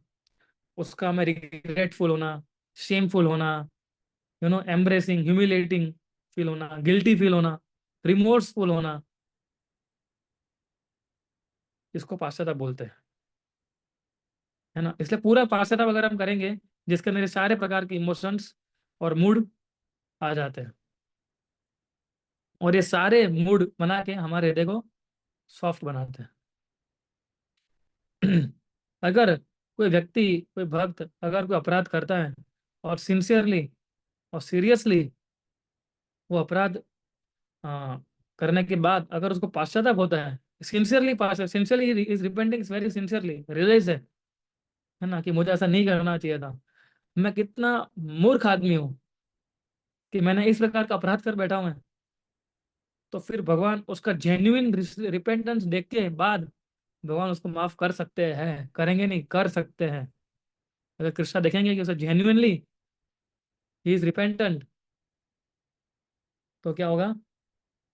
सॉरी, फिर से फोन आ गया था। Okay. We are back. Genuinely वो रिपेंटेंट होता है, तो कृष्णा उसको माफ कर सकता है। लेकिन कुछ अपराध ऐसे होते हैं जिसके लिए एडिशनल मेजर भी लेना पड़ता है ना। But repentance is always necessary. पाश्चात्य हमेशा जरूरी होता है। इसलिए रिपेंटेंस का जो संस्कृत शब्द है वो है अनुताप, है ना। अनुताप। और ताप से शब्द निकला है, तप से, है ना। ताप का मतलब क्या होता है, गर्मी, है ना, बुखार आ जाना, पेन होना। हमें जब बुखार आता है कितना गर्मी होता है, ताप लगता है ना हमें, बोथ मेंटल एंड फिजिकल। सो ये उसका मतलब हो रहा है संस्कृत में अनुताप। सो अगर कोई व्यक्ति अपने जो कार्य किए हैं, जो कर्म किए हैं, उसके प्रति उसको पाश्चात्य का भावना नहीं होता है ना, तो उसका उद्धार होना तो बहुत दूर की बात है ना। नरक में शायद जगह नहीं मिलेगी उसको। कई बार लोग सोचते हैं ना कि मैंने क्या गलत किया है ना, ही डिजर्व्ड दैट, ऐसा हम बोलते हैं कि प्रभु जी वो भक्त ये डिजर्व करता था। अरे वो तुम कौन नक्की करने वाले होते हैं कि वो भक्त क्या डिजर्व करता है क्या नहीं करता है। Who are we to say that devotee deserve this और दैट। फिर ऐसे व्यक्तियों को पाश्चात्य आएगा ही नहीं। जैसे बहुत पाप कार्य किए होते हैं उसको कभी पाश्चात्ताप नहीं होता है। हिरण्यकशिपु को कोई पाश्चात्ताप हुआ, नहीं हुआ, है ना। कंस को कभी हुआ, नहीं हुआ, रावण को भी देखा आपने रोते हुए? कभी नहीं हुआ। कि जो सबसे ज्यादा पाप कार्य करते हैं और सबसे ज्यादा अपराध करते हैं, उनके अंदर रिपेंटेंस की भावना चली जाती है। और रिपेंटेंस की भावना गई, दैट इज वेरी डेंजर। फिर शायद से हम भगवान भी आ जाएंगे, तो भी आप भगवान को भी आप सिखाने बैठ जाओगे। इसलिए रिपेंटेंस का भाव होना बहुत जरूरी है। ये सबसे पहले हमें देखना चाहिए। सबसे पहले हमें अपने आप को देखना चाहिए कि अगर मैंने कुछ गलती की है, किसी भक्त को थोड़ा सा दुखी किया है मैंने, तो क्या मुझे दुख हो रहा है कि नहीं हो रहा है? अगर नहीं हो रहा है, मतलब आपको हरि नाम के ऊपर बहुत काम करना बाकी है अभी। Because our heart has not become soft. और सॉफ्ट हृदय होना कोई नादानी नहीं है। कई वो लोग समझते हैं कि जिसका हृदय सॉफ्ट होता है वो बहुत कमजोर होता है। ऐसा नहीं होता है। ये खाली ये मॉडर्न वर्ल्ड के अंदर ये सारी चीजें बताते लोग, पर ऐसा कभी नहीं होता है। पाश्चाताप कठोर हृदय वाला कभी नहीं कर सकता है। उसके लिए हमारा हृदय जो है कोमल होना चाहिए। और हरि नाम का रस पान भी कठोर हृदय वाला नहीं कर पाएगा। उसके लिए भी हृदय हमारा सॉफ्ट चाहिए। इसलिए रिपेंटेंस का जो भाव है वो आना बहुत जरूरी है हमें। उसके क्योंकि अगर रिपेंटेंस का भाव आएगा तभी रेक्टिफिकेशन होगा ना। अगर हम पाश्चाताप होगा तो हम सुधार पाएंगे अपने आप को। पाश्चाताप नहीं होगा तो कहाँ सुधारने की तो बात ही नहीं है वो, है ना। गदाधर पंडित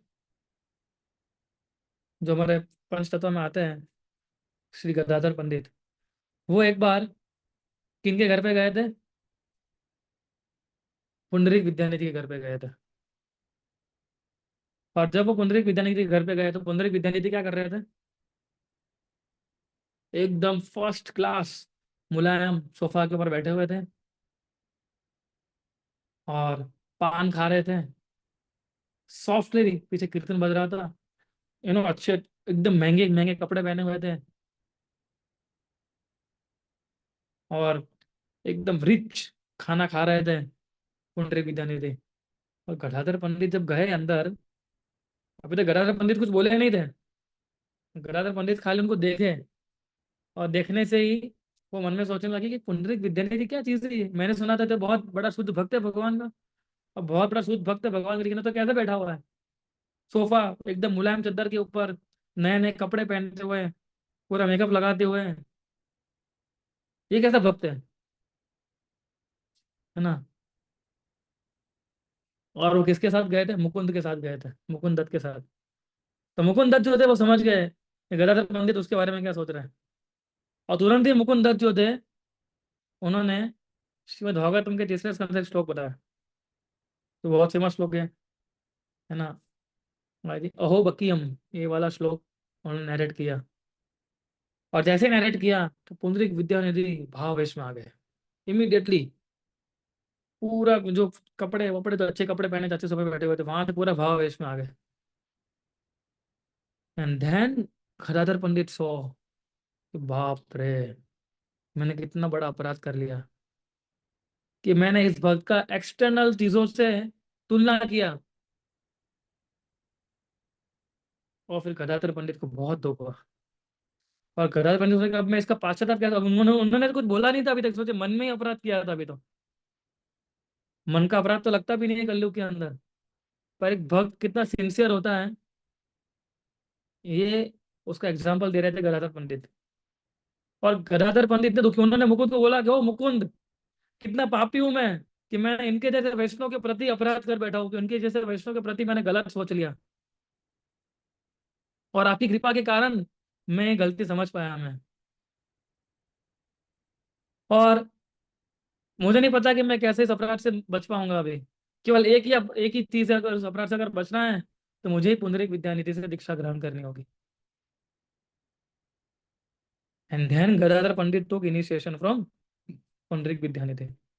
और फिर पुंडरीक विद्यानिधि से उन्होंने दीक्षा लिया, है ना। उसके बाद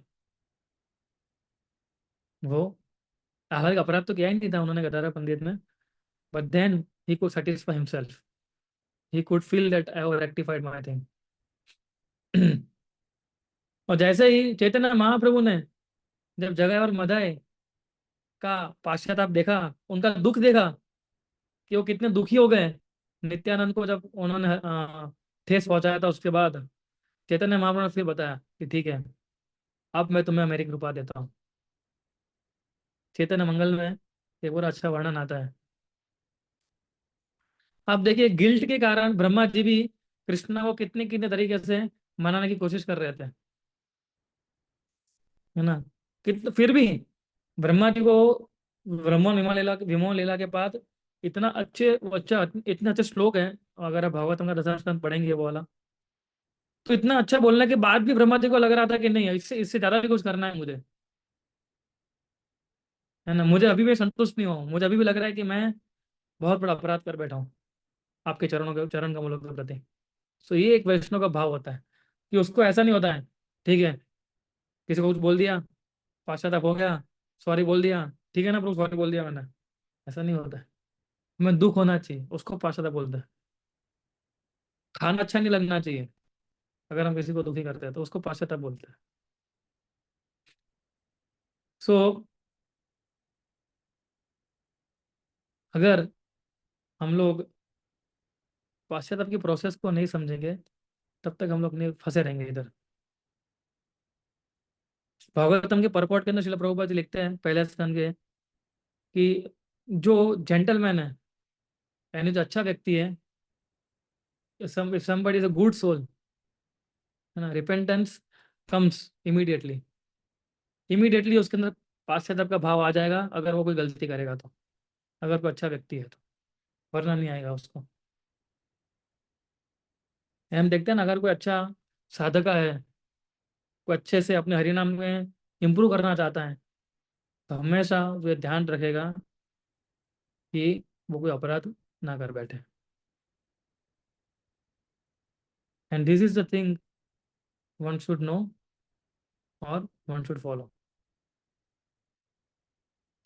ये रिपेंटेंस होना चाहिए हमें, है ना। नहीं तो कभी वो हरिनाम भूल जाओ। हरिनाम जो है केवल और केवल कोमल हृदय जिनका होता है, जिनका कोमल हृदय का मतलब है कि जो सेंसिटिव है भक्तों के साथ डील करने में, वही तब दर्शन देगा हरिनाम, वरना वो दर्शन नहीं देंगे। So one has to repent for his sins. अब देखो, परीक्षित महाराज को भी कितना दुख हुआ था जब उनको मालूम पड़ा कि मैंने ऐसे सांप रख दिया था उसके बाद। क्योंकि devotees are naturally faultless, devotees में कोई फॉल्ट नहीं होता किसी प्रकार का। और एक्सीडेंटल सिन, यानी गलती से अगर भक्त, क्योंकि वो भक्त बनने के प्रोसेस में है, और उस प्रोसेस में कुछ उसके अंदर पुराने जो उसके अंदर उसके माइंड के अंदर इंप्रेशन है, उस कारण से जब वो अनइंटेंशनली पाप कार्य में लग जाता है, तो भी भगवान उसको माफ कर देता है। और ये कार्य सिंसियरली रिग्रेटेड होते हैं। प्रभुपाद जी बताते हैं कि जब कोई भक्त कोई गलती कर बैठता है और उसको बहुत दुख होता है, बहुत रोता है उस दुख के कारण, बहुत पश्चाताप करता है, तो उस डिवोटी के सारे कर्म उस पश्चाताप में जल जाते हैं। सोचिए, this is the power of repentance. पश्चाताप करने का इतना पावर है, सारे पाप जल जाएंगे हमारे, अगर हमको सही में दुख हो रहा है तो। इसलिए भगवान की कृपा से ही, कृष्णा की कृपा से ही हमारे अंदर क्वालिटी आएगी। वरना हम तो यही सोचते रहेंगे कि मैंने क्या गलती किया है, और वो उसका गलती है ना। अगर उसने ऐसा नहीं किया होता तो मैं उसको नहीं बोलता। कृष्णा की सेवा ऐसा थोड़ी होती है। एक होता है निंदा करना इस प्रकार से, और एक होता है जेन्युइनली किसी भक्त को ट्रेन करना। ये दोनों में बहुत अंतर होता है। सो we should take care of this repentance process. Repentance हर एक अपराध के लिए है ना ये। सुशील प्रभुपाद जी एक बार एक लेटर में लिखे थे किसी भक्त को, your humble repentance is just like a Vaishnav student. कि आपको तो विनम्र पाश्चाताप है, एक वैष्णव विद्यार्थी के जैसा है ना। सो आई thank you very much for your humbleness. और अगर कोई भक्त भी अगर हम आके सॉरी बोलते हैं, एक बार भी सॉरी बोलते हैं, एक तो हम तो सॉरी बोलने के लायक भी नहीं है, सबसे पहले अपने को तो यही समझना चाहिए हमें। और अगर कोई भक्त हमें आके सॉरी बोलना बोलता है ना, तो उसकी विनम्रता को हमें प्रणाम करना चाहिए।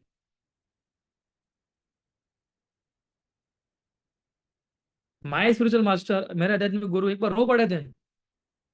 एक भक्त ने गलती की थी, और दूसरे डिवोटी से जाके बताया कि महाराज देखिए इसने ये कार्य किया है, कितना घिनौना कार्य किया है इसने, इसका कोई राइट नहीं है मंदिर में पैर रखने का भी अभी, निकाल दो इसको। तो महाराज ने उस भक्त को पूछा कि क्या आपने ऐसा किया है? और भक्त रोने लगा कि हाँ महाराज, मैंने गलती से कर दिया ऐसा, लेकिन मुझे बहुत दुख हो रहा है। तो वो रोने लगा महाराज के सामने। और जब वो रो रहा था, महाराज खुद रोने लगे उसके सामने। महाराज बोले what can I do, he is accepting his mistake. और फिर उसको जाने दिया महाराज ने।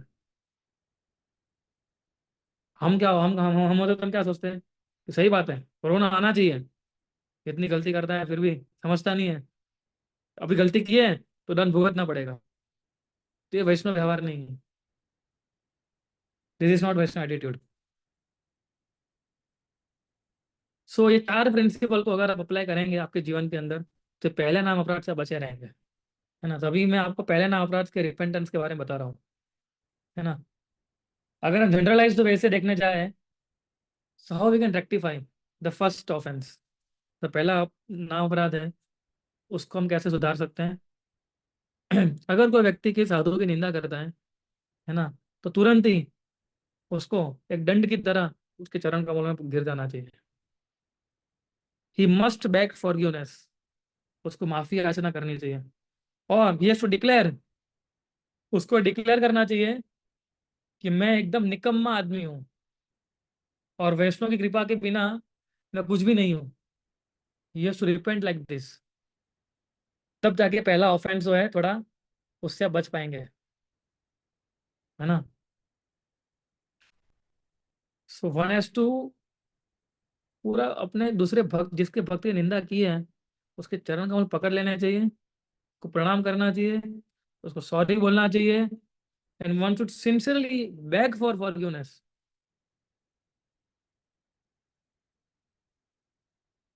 है ना। एक निकम्मे की तरह उसके सामने दिखाना चाहिए कि मैं कितना निकम्मा हूँ, और मैंने इसने वैष्णव का अपराध कर बैठा हूँ। और तब जाके सारे दूसरे वैष्णव आपके ऊपर कृपा करेंगे। कल का एक उदाहरण बताता हूँ। कल संडे था ना, तो कल दोपहर को एक भक्त मिले मुझे, 4 4 साढ़े 4 बजे मैं नीचे गया था। तो उन्होंने गलती कर दी थी दूसरे भक्त के साथ, है ना। और जिस भक्त के साथ उन्होंने गलती की थी, वो मेरे अच्छे मित्र हैं। तो वो मुझे साइड में ले गए कि प्रभु जी एक काम करना होगा आपको। मैं बोला क्या हुआ? बोले प्रभु जी आज मैंने उनके प्रति बहुत बड़ा अपराध कर लिया है। तो उनको बिल्कुल भी अच्छा नहीं लगा कि उन्होंने क्या अपराध किया था। अपराध नहीं, पर उन्होंने क्या कैसा किया था कि जो दूसरा भक्त था, उसकी जो चरण रज होती है उसने ले ली ऐसे ही। तो किसी वैष्णव को अच्छा नहीं लगता, आप खुद के उसके पैर छूते हो तो, है ना। तो उसको बिल्कुल भी अच्छा नहीं लगा। तो और शाम को मुझे बता रहे थे देखो मैंने ऐसा किया, तो उनको बहुत बुरा लग गया। तो मैंने बताया अगर आप ऐसा करेंगे तो बुरा लगेगा ना उनको। तो बोले नहीं नहीं रोज आप प्लीज हेल्प कीजिए, आप उनको जाके बोलिए, आप तो बहुत अच्छे फ्रेंड है उनके, है ना, उनको जाके बोलिए कि मेरे से बहुत बड़ी गलती हो गई, मैं कभी ऐसा नहीं करूंगा। तो मैंने बोला चिंता मत कीजिए, है ना। वो हम जितने भी लोग हैं, हम सबसे सबसे विनम्र है वो। उन्होंने तो आपका ऑफेंस लिया भी नहीं होगा। लेकिन जो जिस प्रकार से मुझे बोल रहे थे कि ब्रो प्लीज प्लीज, है ना, मैंने बहुत बड़ा अपराध कर दिया, मैंने उनके चरण कमलों में, उनको जाके आप बोलना कि मेरा ऐसा इंटेंशन नहीं था, और उनको बोलना कि मुझे माफ कर दे। सो ये भाव होना चाहिए खुद का, है ना। उन्होंने क्या किया, उन्होंने एक चालाकी अपनाई, है ना। वो सामने जाके नहीं बोला उसको, उसके फ्रेंड को जाके बोला, यानी मुझे जाके बोला कि आप प्लीज बोलो ना उसको थोड़ा कि मुझे माफ कर दे। बोले कभी नहीं, ऐसा नहीं करूंगा मैं, कभी कभी कभी तो मैं चरण के सामने भी नहीं देखूंगा। मैं बोला ठीक है प्रभु, कोई यार कोई अपराध नहीं लेगा आपका, चिंता मत कीजिए। तो ये क्या कर रहे थे वो? पाश्चाताप कर रहे थे। इसको रिपेंटेंस बोलते हैं ना। तो आपको क्या लगता है कृष्णा क्या ऐसे भक्तों को माफ नहीं करें? कृष्ण तुरंत माफ कर देंगे। और एक वैष्णव वो होता है, वो कभी किसी का अपराध लेता भी नहीं है। वो ऐसा समझते ही नहीं कि तुमने मेरे प्रति अपराध कर दिया, दुष्ट पापी, नरक में जाएगा तू। ऐसा कभी वैष्णव लेता नहीं है। वैष्णव never takes any kind of offences. इसलिए मैंने उनको बोला, मैंने बोला वो भक्त इतने अच्छे, उन्होंने कभी अपराध में लिया नहीं लिया होगा आपका, है ना। तो फर्स्ट ऑफेंस को अगर हमें इम्प्रूव करना है तो सबसे पहले ये है। और दूसरी चार चीजें आपको करनी चाहिए। पहली क्या है उसमें से, कि लोगों के अंदर अच्छे गुण देखने शुरू करने चाहिए हमें। Cultivate the finding good nature. हर एक भक्त के अंदर कुछ ना कुछ अच्छा चीज होता है, उसको देखने का प्रयास कीजिए, प्रयास तो कीजिए कम से कम। हालांकि हम लोग आदी है अभी लोगों की टुटिया देखने में, और हमें स्कूल में भी यही सिखाया है, ऑफिस में भी हम यही करते रहते हैं, बिजनेस में हम यही करते रहते हैं, लेकिन इधर बिजनेस अलग है हमारा भक्तों के साथ। सो सबसे पहला है कि finding good nature, cultivate the finding good nature quality. उसको कल्टिवेट कीजिए कि हर एक व्यक्ति के अंदर मैं अच्छे गुण देखूंगा, है ना। This will act as a powerful antidote for fault finding, है ना। और उस इससे भी ऊपर का स्टेप क्या था, वो जो मैंने आपको बताया था ना, लेक्चर शुरू हुआ था, सहनशीलता। अगर आपको क्रिटिसाइज नहीं करना है तो आपको सहनशीलता का गुण अच्छे से डेवलप करना होगा, तो ही आपके अंदर ये चार जो बता रहा हूँ मैं, ये इंप्लीमेंट कर पाएंगे, वरना हम इंप्लीमेंट नहीं कर पाएंगे अगर हम सहनशीलता का गुण डेवलप नहीं करेंगे तो। दूसरा हमें समझना चाहिए कि कोई भी व्यक्ति इटरनली पापी नहीं है, शाश्वत रूप से पापी नहीं है वो। नो वन इज इटर्नल ग्रोग, है ना। हम देखते हैं कि किसी के ऊपर जजमेंट, एक तो सबसे पहले जजमेंट जज करना ही नहीं चाहिए किसी को, है ना। और किसी को जजमेंट देने से पहले हमें सोचना चाहिए कि हर एक व्यक्ति का पास्ट होता है ना। हर एक व्यक्ति का पास्ट होता है। आज हमारा मेरा भी पास्ट, एक लाइफ था जो छोड़ के हम लोग आए हैं। हर एक वक्त जो जोड़ता है इस कौन में, उसका एक पास्ट लाइफ होता है। हमें सोचना चाहिए कि कोई इटरनली ऐसा नहीं होता है। हमने भी बहुत सारे, हम भी कोई अच्छे तो थे नहीं पहले, लेकिन अभी जैसे प्रभुपाद की शरण ग्रहण ली की और भक्तों का संग किया, तो some or other now we have become good person. भक्त तो नहीं बन पाए लेकिन अच्छे व्यक्ति बन पा रहे हैं। अगर आप वाल्मीकि का उदाहरण लो, ओमनिगारी का उदाहरण लो। कभी सोचा होगा किसी ने कि वाल्मीकि इतने बड़े डाकू थे वो कभी भक्त बन सकते हैं? और उन्होंने रामायण रचित किया, सोचिए आप। हमें नहीं पता है कौन सा भक्त कौन सी स्थिति में आके क्या सेवा करेगा प्रभुपाद की संस्था में। वी नेवर नो, ना। आप में से, मुझे नहीं पता, आप में से कोई भक्त ऐसा होगा, है ना। तो फिर से ऐसा हो सकता है कि पूरे भारत में जाके प्रचार करे वो भक्त आगे जाके, ऐसा हो सकता है। हम में से कोई भी हो सकता है वो। हमें कभी ऐसा नहीं सोचना चाहिए कि उसने पहले ऐसा था कभी ऐसा है वो। Always remember that every saint has a past. हर एक भक्त का एक पास्ट होता है ना। And every sinner has a future. और हर एक पापी का एक फ्यूचर होता है। जैसा अजामिल, किसने सोचा था कि अजामिल जो है वो वैकुंठ जाएगा? वैकुंठ जाएगा तो छोड़ो, वैकुंठ से प्लेन लेने आएगा। अजामिल के लिए तो वैकुंठ से प्लेन आया था लेने के लिए। किसी ने सोचा होगा ऐसा? जगह मधाई इतने पाप कार्य किए थे कि चित्रगुप्त ने लिखना बंद कर दिया था। ढेर बन गया था, पूरा पहाड़ बन गया था उसके पाप कर्मों का। और किसने सोचा था कि चैतन्य महाप्रभु की एक चुटकी में कृपा हो जाएगी और सारा ढेर जो है जल जाएगा महाप्रभु की कृपा के अंदर। Every saint has a past and every sinner has a future, ना। ये हमें देखना चाहिए। सो इसलिए द फर्स्ट क्लास रोग रोगी, यानी कि द फर्स्ट क्लास एक नंबर का दुष्ट व्यक्ति होता है, वो भी आगे जाके भक्त बन सकता है। फ्यूचर का बहुत पोटेंशियल साधु हो सकता है वो, है ना। हम प्रचार करते हैं कई बार, तो हमें भी ऐसा अनुभव हुआ है कि जो लड़का, या यूथ पिचिंग में कई बार हम देखते हैं कि जो ज्यादा बहसबाजी करता है, ज्यादा लॉजिक आर्गुमेंट लगाता है, वो भी आगे जाके बहुत अच्छा भक्त बनता है। तो कभी हमें ये नहीं सोचना चाहिए कि ये व्यक्ति जो है इटरनली ऐसा ही रहेगा। ऐसा कोई नहीं। मैंने देखिए आपको इतने सारे एग्जांपल दिए अभी शास्त्रों में से। तीसरा है try to C Krishna everywhere. हर एक जगह कृष्णा को देखने की कोशिश कीजिए, है ना। See the ultimately behind all action is Krishna, the cause of all, सर्व कारण कारणम। सभी कारणों के कारण कौन है? भगवान ही है। और भगवान सभी के अंदर बैठे हुए हैं, है ना, और सभी लोग उनके अंदर हैं। तो try to feel Krishna presence everywhere. Krishna की उपस्थिति जो है हर एक जगह पे आप सोचिए। और हर एक इवेंट जो होती है हमारे जीवन के अंदर, उसमें उनका हाथ समझिए, कि इसमें 100% कृष्णा का हाथ होगा। और वो इस सिचुएशन से अगर मुझे गुजार रहे हैं Krishna, then he wants me to teach me something. इसलिए वो इस परिस्थिति में मुझे डाले हुए हैं भगवान। तो ये विश्वास अगर होगा हमारे अंदर, तो हम हरिनाम और अच्छे से ले पाएंगे। और लास्ट क्या है? Change the attitude. Attitude change करना होगा हमारा, है ना। जब हमारा मन बुरा सोचता है तो उसको अच्छा सोचने के लिए मजबूर करना पड़ेगा हमें, है ना। Bad to good, negative to positive, है ना। और सडनली अगर आप ऐसा एटीट्यूड डेवलप करेंगे तो आपको धरती में स्वर्ग देखने लगेगा, है ना। आप समझिए इसका क्या मतलब है, कि अगर मैं कितना भी शास्त्र पढ़ूं, कितने भी हरे कृष्ण मंत्र का जप करूं, हाँ, और मैं दूसरों के सामने एक ईर्ष्या की दृष्टि से देखता हूँ, दूसरों की निंदा करता हूँ, फिर क्या फायदा इस सब चीज़ों का? Why what is need to maintain? एक एक दुश्मनी का विजन देखना क्यों जरूरी है हमारे अंदर? सो ये सब सोचने के लिए बहुत, हाँ, अच्छा चैंटिंग, अच्छा संग, और हमारा अच्छा प्योरिफिकेशन, तब जाके हम ये सारी चीज़ों को समझ पाएंगे, है ना। तो ये कृष्ण पर्सनली अरेंज करते हैं सिचुएशन हमारे लिए, जहाँ पर हमारा इंप्रूवमेंट हो सके। कोई भक्त को अगर वो किसी सिचुएशन अंदर डालते हैं, that means Krishna wants to purify that devotee.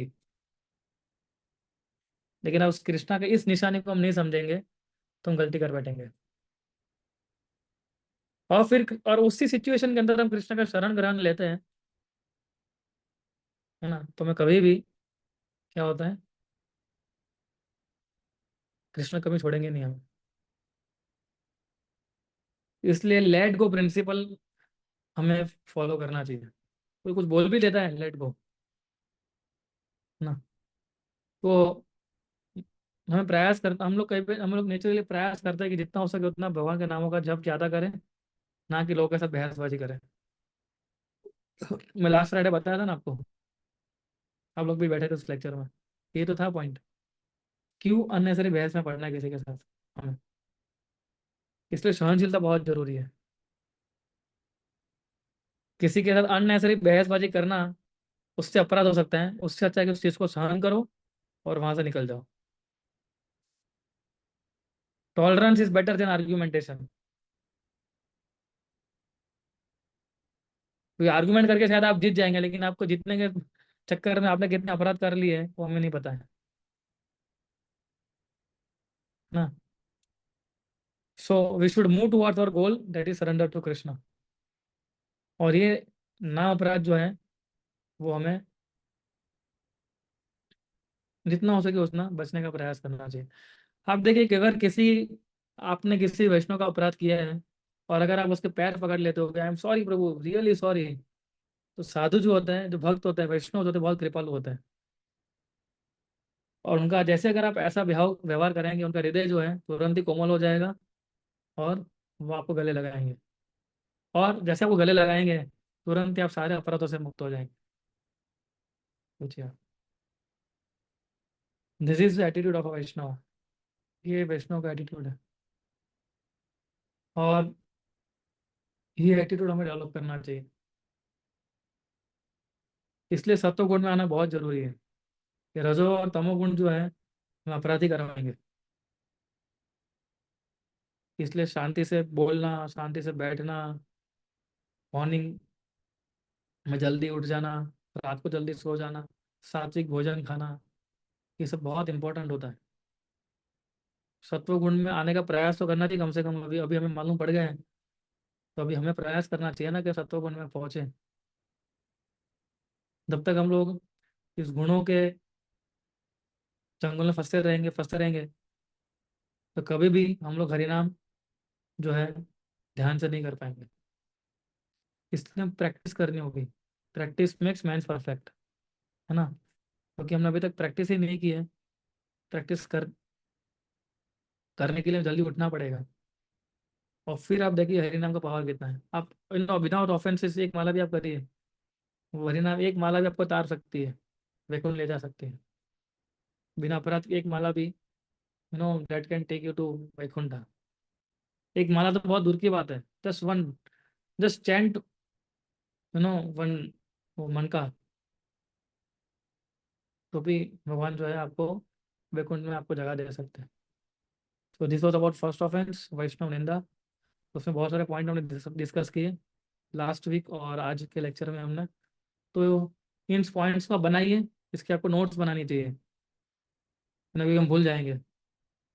ऐसा मत सोचिए कि अच्छा रिकॉर्ड तो ही रहा है ना, रिकॉर्डिंग बाद में जब जरूरत लगी तब रिकॉर्डिंग सुन लेंगे, है ना।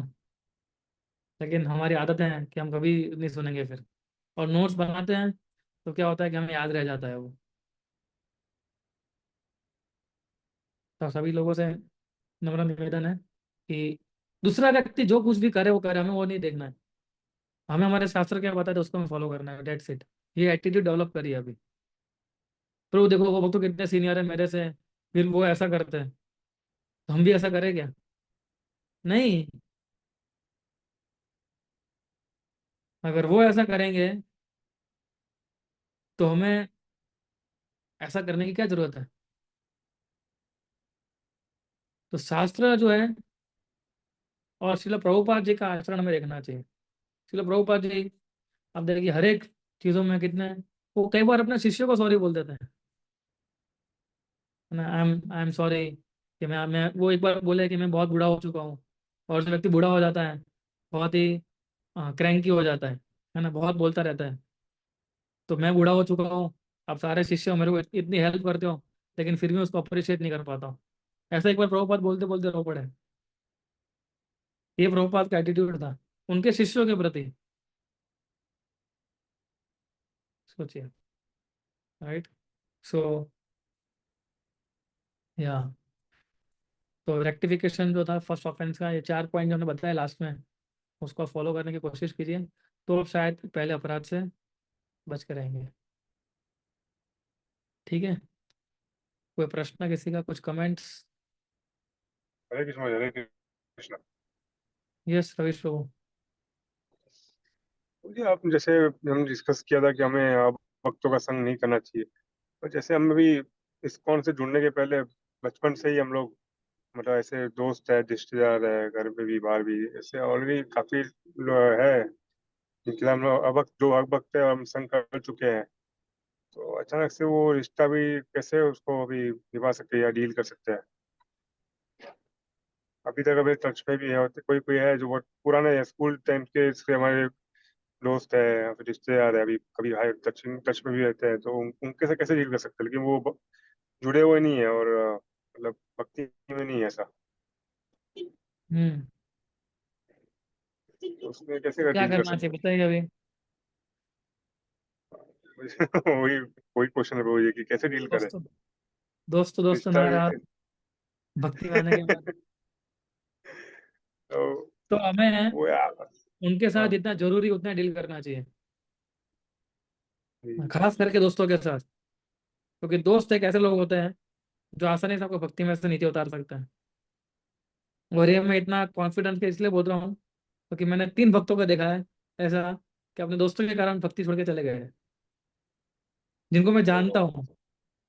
इसलिए आई वेरी मच कॉन्फिडेंट कि दोस्तों का संग जो है जितना जरूरी उतना ही करना चाहिए हमें। फिर भले आपका स्कूल फ्रेंड हो, कॉलेज फ्रेंड हो, उसको बोल देना चाहिए कि now I am engage in ISKCON activities, वही मेरे को थोड़ा ज़्यादा समय इधर देना पड़ता है। हम मिलेंगे, लेकिन जितना पहले मिल सकते उतना नहीं मिल पाएंगे अभी। वो आपको मैच्योरली डील करना पड़ेगा उनके साथ, ताकि आपका संबंध भी खराब ना हो और आप उनका संग भी ना करो। और ये मत सोचिए कि ओके। आप अपने दोस्तों को भक्त बना देंगे, ये भी नहीं सोचना चाहिए। ये बहुत बड़ा आ, हमारा गैर समझ है कि मैं, इल्यूजन।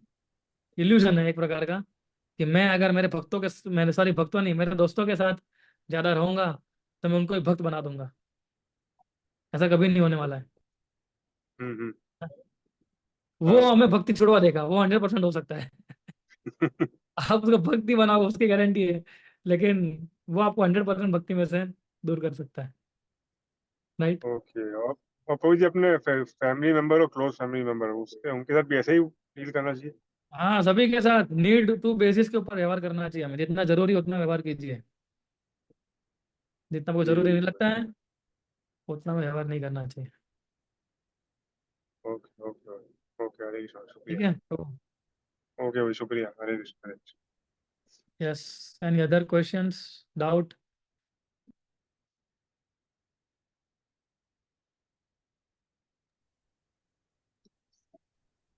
हरे और कुछ कृष्णा प्रभु। पूछो? प्रणाम प्रभु। प्रभु, जैसे आपने बताया था कि हमें लेट गो प्रिंसिपल को अपनाना चाहिए, यानी सहन करना चाहिए। तो क्या इससे हमारा इम्प्रोवाइजेशन रुक नहीं जाएगा? Because we might not be realising that this is the fault और दैट इज रॉन्ग। तो not being judgemental in that case, कैसा रहेगा प्रभु इसको? सॉरी ब्रो, मैं समझ नहीं पाया, फिर से पूछ सकते हैं? जैसे लेट गो प्रिंसिपल आपने एक्सप्लेन किया ना प्रभु, हम्म। तो उससे हमारा इम्प्रोवाइजेशन जो है, जो स्कोप ऑफ इम्प्रोवाइजेशन है वो रुक नहीं जाएगा? अच्छा, ओके, अभी समझा मैं। नहीं, बिल्कुल नहीं रुकेगा, बिल्कुल नहीं जाएगा। If you are chanting the holy name perfectly, if you are reading the scriptures perfectly, है ना, तो आपका प्रोग्रेस ही हो रहा है। ये महाराज ने एक बार आंसर दिया था ऐसा, आई थिंक रिसेंटली मैं पढ़ रहा था इसको। किसी ने ऐसे कुछ प्रश्न पूछा कि अगर हम ज़्यादा विनम्र बनते रहेंगे, ज़्यादा हम लोग किसी के साथ तो हमें हमें कोई दवा नहीं देगा क्या, ऐसा प्रश्न पूछा था। तो महाराज बोले जितना विनम्र बनेंगे, जितना सहनशील बनेंगे, जितना आप ध्यान से माला करेंगे, है ना, हमेशा वो आपकी इंप्रूवमेंट है वो। Let Krishna decide. Krishna knows better than every anything anyone. Krishna को पूरा मालूम है कि इसी भक्त को कहाँ से कहाँ ले जाना है। और दूसरा प्रश्न ये होता है कि इम्प्रोवाइज किस पे करना है हमें एक्चुअली। हमारा क्या था कि हम लोग भौतिक समाज में रहते हैं अभी, तो हम लोग ये समझते हैं कि ये कोई प्रोजेक्ट दिया है, हम प्रोजेक्ट के हिसाब से कुछ देखते हैं अभी, क्योंकि कंपनी में लोग प्रोजेक्ट ही देखते रहते हैं ना। तो हम भक्ति माने के बाद प्रोजेक्ट ही देखते हैं कि ये सेवा को फुलफिल कर देना, इस पोजीशन पे आ जाना, इस पोस्ट पे आ जाना, वो मेरा लिए क्या है, इसका मतलब मैं भक्ति में आगे बढ़ रहा हूँ? नहीं, भक्ति में उल्टा है। आप कितने विनम्र हो, कितने सहनशील हो, उससे आपकी भक्ति मापी जाती है। आप दूसरे भक्तों के साथ कैसे डील करते हो, उससे आपकी भक्ति नापी जाती है, ना कि इससे कि आपके पास कितनी पोस्ट पोजीशन है। इसलिए सहनशीलता और विनम्रता जब डेवलप करेंगे तो हमारा इंप्रूवमेंट होता है हमेशा। लेट गो प्रिंसिपल से हमारा हमेशा इंप्रूवमेंट होगा, बिकॉज यू आर, क्योंकि आप वैष्णव क्वालिटीज को ज्यादा प्रेफरेंस दे रहे हो, प्रैक्टिकल चीजों से भी ज्यादा, है ना, प्रैक्टिकल चीजों से भी ज्यादा आप वैष्णव क्वालिटीज को ज्यादा प्रेफरेंस दे रहे हो। तो ये बहुत इंपॉर्टेंट है, वैष्णव क्वालिटीज को प्रेफरेंस देना। और फिर कृष्ण को देख रहे हैं ना, मान लीजिए दूसरे लोग कुछ भी देख रहे हो, लेकिन कृष्ण तो देख रहे हैं ना, कृष्ण हमारे हृदय के अंदर बैठे हैं, he knows that this devotee is trying is very hard, how he can become tolerant and humble. So ठीक है ना, आपको इंप्रूवमेंट होगा, चिंता मत करिए। धन्यवाद प्रभु, हरे कृष्ण। तो प्रेम विलास को कुछ ऐड करना चाहेंगे आप? Anything you want to add? No, no, it I is, have a question which I will ask later on. Sorry, नहीं, प्रश्न है जो मैं पूछूंगा बाद में। ऐड नहीं प्लीज करना है कुछ। टिप्स। अच्छा, दूसरे प्रश्न चैट में है। Please give some tips to wake up early in the morning. I tried a lot but failed because I feel more energetic in night and feel drowsiness during a day if I wake up early in the morning। तो ये तो माता जी practice से ही आएगा। सुबह जल्दी उठने की आदत जो है, बिना प्रैक्टिस से नहीं जाएगी। देखिए कई बार, क्योंकि हमारी सुबह जल्दी उठने की आदत नहीं होती है, इसलिए क्या होता है, सब सुबह जल्दी उठ जाते हैं, उठ तो जाते हैं चले एक समय के लिए, मान लीजिए उठ भी जाते हैं, बाथरूम में जाके नहा भी लेते हैं, है ना, लेकिन जैसे ही माला पकड़ते हैं नींद आने लगती है ना। ऐसा ऐसा होता है हमारे साथ, क्योंकि हमारी आदत नहीं है। लेकिन हमें हार नहीं माननी चाहिए, है ना, सोना नहीं चाहिए फिर, है ना। माला में नींद आ रही है, चल के माला कीजिए, प्रार्थना कीजिए हरि नाम होके, हरि नाम देखिए मैं कितना आलसी हूँ, मुझे आपका नाम लेते समय भी कितनी नींद आ रही है।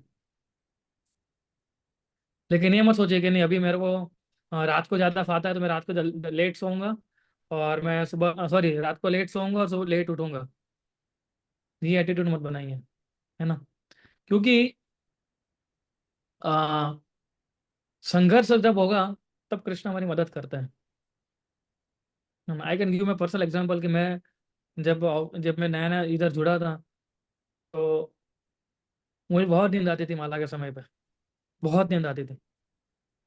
और उस नींद के कारण मुझे बहुत दुख भी होता था। घर पे नींद नहीं आती, घर पे भी मैं जल्दी उठ जाता था, लेकिन घर पे नींद नहीं आई, मंदिर में आने आके तुरंत ही नींद आने लगती थी। सो मेरा एक्सपीरियंस ऐसा है कि आपको थोड़ा टाइम लगेगा, लेकिन एक एक दिन इम्प्रूवमेंट आ जाएगा। अब मैं आई टुक मोर देन अ ईयर, मतलब चलते चलते माला कर रहा था, बाहर जहाँ बाहर जैसे मंदिर से बाहर निकलता था एटमोसफेयर चेंज होता तो अच्छा लगता था थोड़ा। तो बाहर आके थोड़ी माला करता था, 5 मिनट बाहर रहता था, फिर अंदर आता था वापस मंदिर में माला करने के लिए। तो ये बहुत अटकंडे अपना है, लेकिन ये अटकंडे का कारण तो नहीं, लेकिन भगवान और हरे नाम की कृपा से थोड़ा इम्प्रूवमेंट हो चुका है अभी, है ना। कभी हम शांति सुबह जल्दी उठ के इतने जल्दी सुबह उठेंगे तो माला के समय नींद नहीं आएगी। तो ये प्रैक्टिस करनी होगी हमें, we have to practise this thing. ठीक है माता जी। या any more question. Hare Krishna Hare Krishna. Ravish प्रभु। वही वो ये एक और क्वेश्चन है। जैसे आपने बोला भी वैष्णव अपराध के साथ हम करेंगे तो खुद भी नर्क जाएंगे और अपने परिवारजनों को भी शायद ले जाएंगे नर्क। जैसे आज हम भगवद गीता की रीडिंग सेशन हम कर रहे थे, तो उसमें एक पॉइंट आया था कि अगर कोई भक्त सीरियसली भक्ति करता है, अगर वैकुंठ जाता है, तो अपने 22 पूर्वजन्म होते हैं जो परिवार के होते हैं, 22 पहले जनरेशन पहले के भी बाद के भी उनको भी साथ में ले जाता है वैकुंठ। तो उसके रिगार्डिंग पूछना था। तो अपने जो 22 जो होते हैं परिवारजन, तो उनको वो लोग 4 नियम का फॉलो नहीं करते, कुछ नहीं करते, तो भी साथ में जाते हैं, ऐसा कुछ है कि कैसा है? हाँ, क्योंकि आपने सब कर रहा, आप सब कर रहे हो ना उनके बिहाफ पे। अच्छा। तो आपकी कृपा के कारण उन सबका उद्धार हो रहा है, सोचिए आप। उनका उद्धार होने का मतलब ये होता है कि उनको एक मौका दिया जाएगा कि वो भी अपनी भक्ति प्रैक्टिस करके वैकुंठ जा सके। मतलब 22 जनरेशन पहले की भी और बाद की भी वही आएंगे वो भी। उनको मौका मिलेगा कि वही भक्ति करके आपकी तरह वो भी वैकुंठ जा सके, ओके है ना। ओके। वो सही है, हमारे शास्त्रों में जो लिखा है वो एकदम टू द पॉइंट है ना। अगर लिखा है कि हमारी इतनी पीढ़ी तर जाएगी तो तर जाएगी वो। क्योंकि एक कुल में एक भक्त बनता है तो पूरे पूरे कुल का वो पूरे कुल को वैकुंठ लेके जा सकता है वो। यही तो पावर है हरि नाम का। ओके। कलयुग के अंदर हरि नाम का यही तो पावर है। जैसे भी 22 जनरेशन जैसे भी हो, सबके सबके सब जाता है। हाँ, this is power of holy name. अगर और ये भक्ति का पावर है एक्चुअली, कि अगर कोई भक्त किसी भी कुल के अंदर कोई एक व्यक्ति भक्त बन जाता है तो सारी पीढ़ियों को उतार सकता है वो। अच्छा, जैसे प्रहलाद महाराज का भी ऐसे ही होता है प्रभु जी। उन्होंने हुआ ही प्रहलाद था ना, महाराज के देखिए। हिरण्यकश्यप शब्द वगैरह। हाँ जी जी। हिरण्यकश्यप को उद्धार कर दिया, इतना बड़ा पापी था फिर भी। ओके ओके भैया, हरे कृष्ण। हरे कृष्णा। हरे कृष्ण प्रभु जी। यस शिल्पा माता जी। अभी ये रवि प्रभु ने बताया कि 21 पीढ़ी का उद्धार होता है, तो उनको आपने बताया कि वो मौका मिलेगा उनको भक्ति करने का, तो वो मौका मिलेगा तो वो भक्ति करेंगे तो जाएंगे, कि ऐसे ही हम करेंगे उनका वो साथ जाएंगे हमारे वैकुंठ में, हम भक्ति करेंगे तो, कि उनको नहीं, मौका मिलेगा। उनको चांस मिलेगा, वो भक्ति करेंगे और फिर वो जाएंगे। अच्छा, वो पर उनको भक्ति करेंगे तो जाएंगे ना। और वो भक्ति करेंगे ही, क्योंकि आपने उनको एक मौका दिया इसलिए। वो भक्ति करेंगे। हाँ, कृष्ण भी चाहते हैं कि वो जितने भी लोग उनके पास आते हैं वो इस प्रकार से आए कि उनको प्रेम करते हुए आए। यस। पर उनको भक्ति तो कर मौका मिलेगा तो भक्ति करनी ही पड़ेगी, करेंगे ही वो मतलब। वो क्योंकि कृपा है ना माता जी है। हाँ हाँ। They will do the devotional service, they will do their part, and then they will go back to Godhead. हरे, हाँ ठीक है, हरे Krishna. Yes, Mother.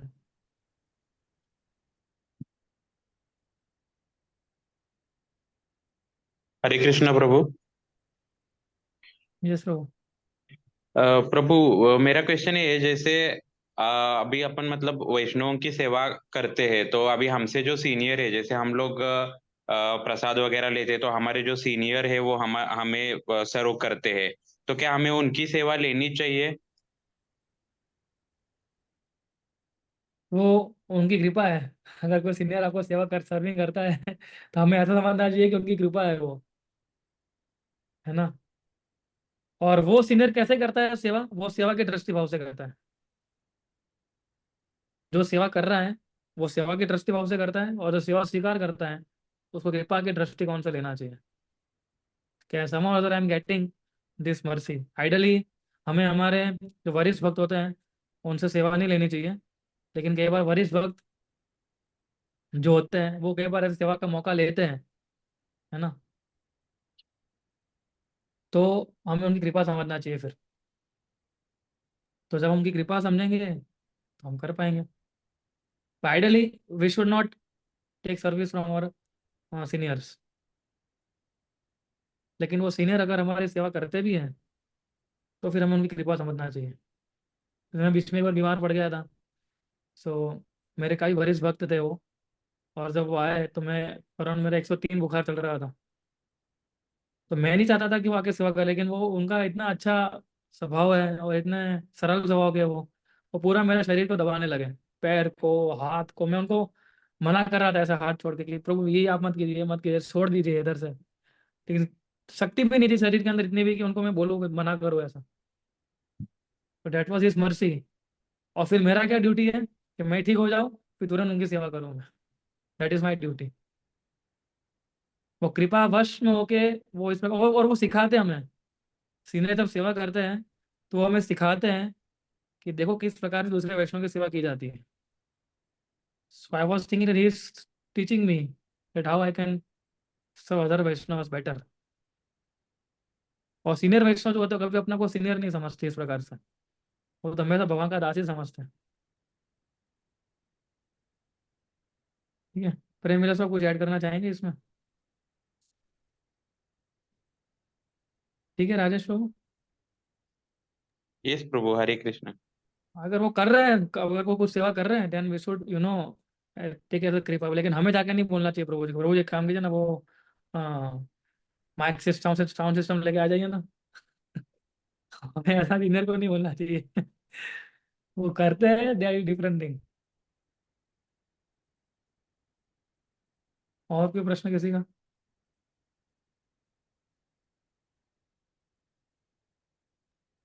Yeah, you were mentioning about this feedback, giving feedback.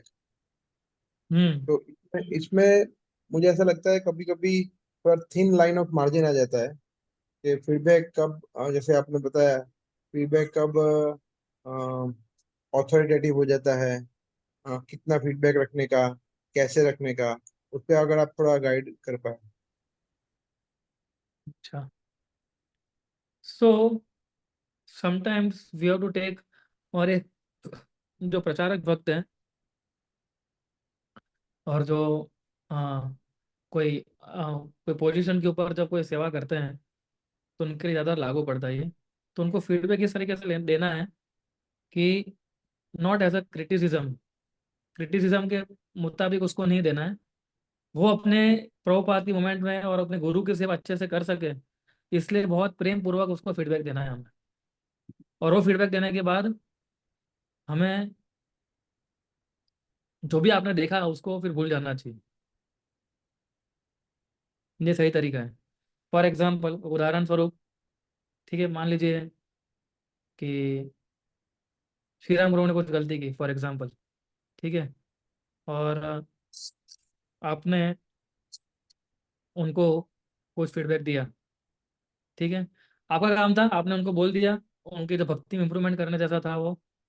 बाकी फिर हमें भूल जाना है कि उन्होंने क्या किया था। इसलिए हम लोग सैंडविच फीडबैक देते हैं ना, पहले उनको ग्लोरीफाई करते हैं, फिर उनकी टूटियां बताते हैं, और फिर से ग्लोरीफाई करते हैं। इसलिए पहले लोगों के अच्छे गुण बोलने चाहिए फीडबैक देते समय, फिर जो हम दे रहे हैं फीडबैक वो बताना चाहिए, वो भी बहुत विनम्रता के साथ।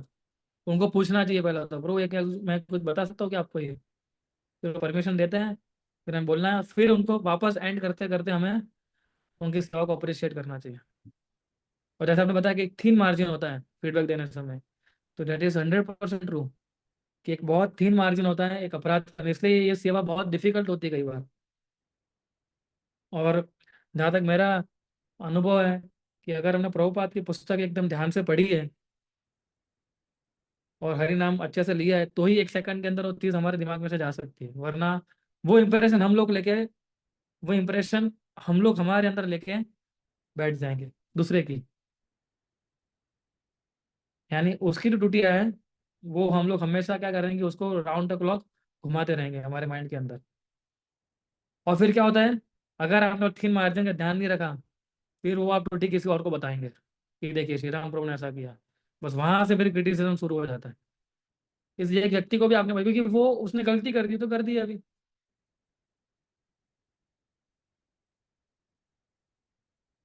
तो फीडबैक देने में बहुत हमारा एक ध्यान देना चाहिए। आई दूसरा दूसरा मेरा इससे रिलेटेड प्रश्न ये था कि जैसे 3 लेयर होते हैं।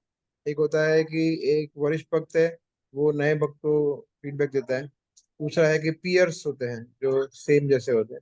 और तीसरा हम्म। होता है रिवर्स भी होता है कि वो भी देखते हैं कि कोई वरिष्ठ भक्त है जो दिख रहा है कि सिद्धांत के थोड़ा विपरीत कर रहा है। दिख हम्म। रहा है कि वो मतलब वैसे जजमेंटल नहीं है, मगर उनको दिख रहा है कि ये कुछ थोड़ा अनुचित है, तो वो उनका हम्म। भाव आ जाता है।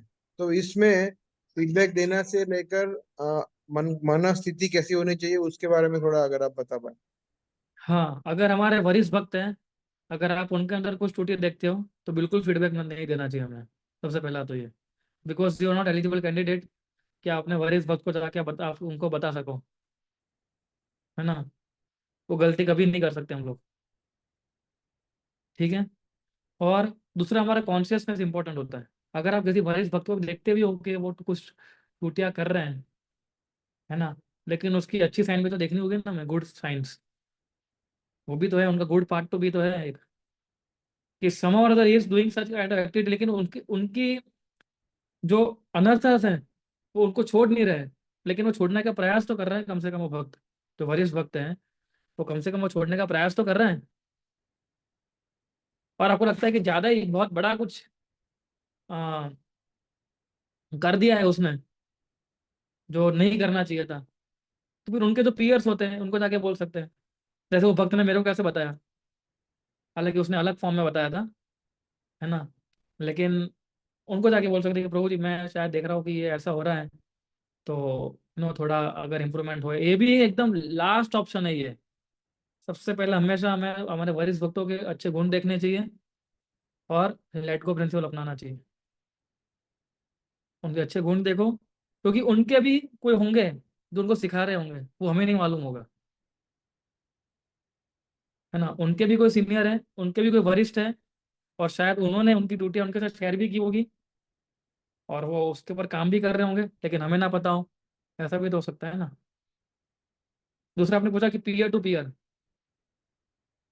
है ना, कि अगर आ, आपके साथ ही जुड़ा हुआ भक्त है और फिर आप उसके टूटिया देखते हो, तो वो क्या होता है कि तो भी एक्चुअली आइडियली हमें उनको नहीं बताना चाहिए, है ना। तो हमें क्या करना चाहिए, जो उनके जो सीनियर है उनको जाके बता सकते हो पीयर्स में, कि जो जिसके मेंटरशिप में उनको जाके बता सकते हैं कि प्रभु जी मुझे लग रहा है कि ये जो है थोड़ा इस प्रकार से कर रहे हैं, और बताने का भी तरीका होता है। तुरंत जाके नहीं बता देना है कि प्रभु जी देखो ये है ना, आ, राजेश प्रभु ऐसा ऐसा ऐसा ऐसा कर रहे हैं, आप समझाइए उनको। ऐसा नहीं कि प्रभु मेरे को ऐसा लग रहा है कि शायद कहीं गलती कर रहे हैं, शायद उनको प्रिंसिपल मालूम नहीं होगा, या शायद उनको सिद्धांत सही से समझा नहीं होगा उन्होंने, इसलिए शायद ये गलती कर रहे हैं वो।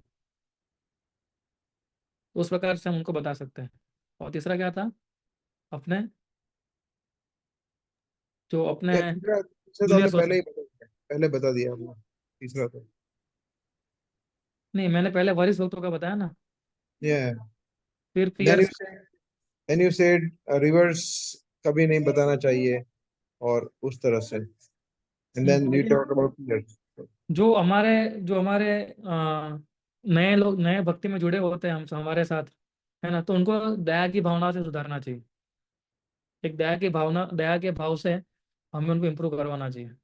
हमारे मन में दया का भाव होना चाहिए, और फिर हम उनको कुछ इम्प्रूवमेंट दे सकते हैं उनको। वरिष्ठ भक्तों का रिस्पेक्ट की नज़र से देखिए, अपने साथी भक्त जो है उनको एक फ्रेंड की नज़र से देखिए, और आपके जो छोटे भक्त हैं उनको जो है उनको आपके एक ही समान देखना चाहिए हमें। किसके समान? I forget, you can tell. Compassion. Compassion, दया के दृष्टिकोण से देखना चाहिए हमें। राइट प्रभु? ठीक है, you got your answer Prabhu?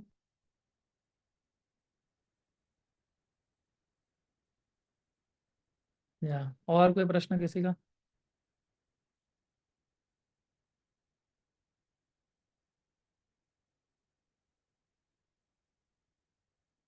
Yes, Prem, you would add anything in this Vaishnav Ninda portion, first offense? नहीं नहीं, दिस हाई क्लास टीचिंग्स, तो सभी को इसको फॉलो करने का प्रयास करना चाहिए। हम्म।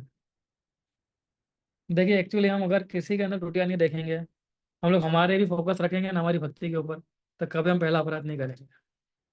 हम लोग अगर